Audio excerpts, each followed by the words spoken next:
Yo guys, today mag-unbox tayo ng bagong ergonomic chair na binili namin ngayon sa IKEA. Since yung last na in-unbox natin na ergonomic chair is sadly nasira agad. So, bumili kami ng bago from IKEA and testing natin kung ito siya pala, ito. So, tatry natin siya kung okay ba siya, and pag okay siya, i-recommend ko siya sa inyo. So, let's go.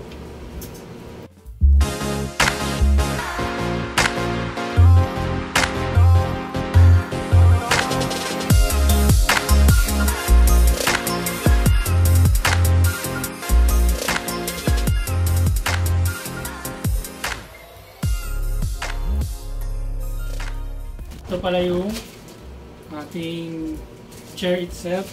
Ito. And may kasama siyang, hindi ko lang kung anong tawag dito, ano siguro to, pad para dito. Yan, ganyan. And so ito. And ito yung box. Ito yung box ng yung sa paa niya, yung paanong so unbox natin to.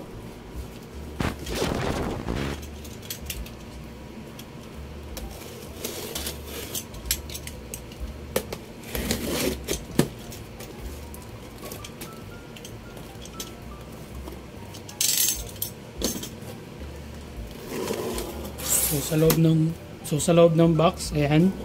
Ito siguro yung duktungan ng paa.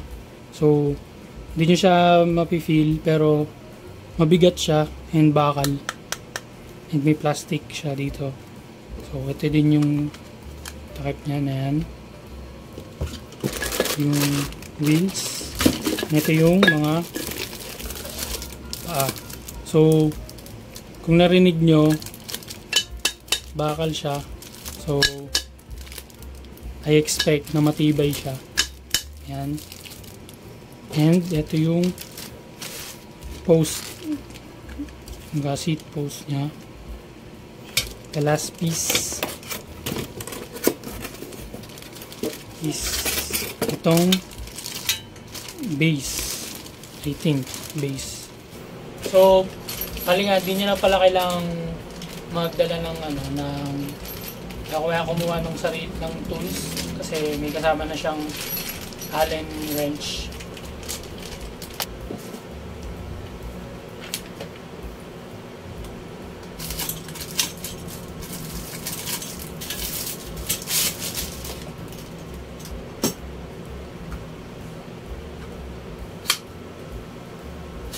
So yan, susukbit nyo lang siya dyan, shoot nyo lang, and maglalagay ka ng Allen.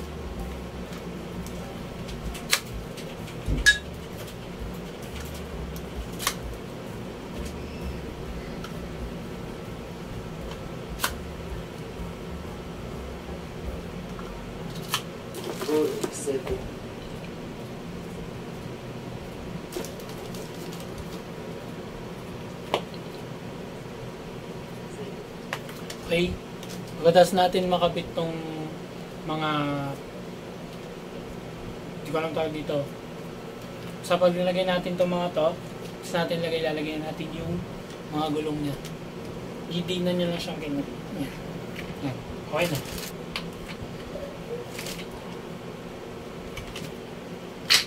Ito lalagay natin. Madali lang naman siya, plug and play lang siya. Ito na. Buksan na natin ito.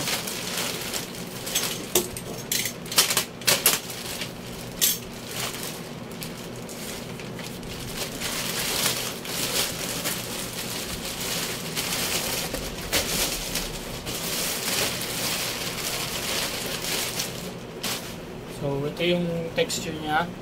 Ayan. So hard plastic siya, kaya tingin ko matibay.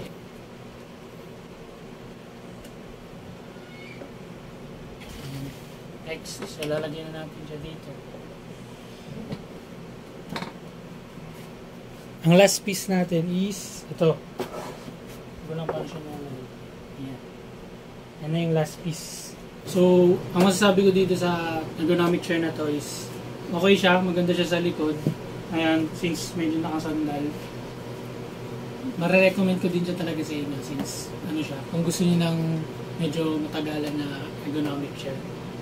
So, yun.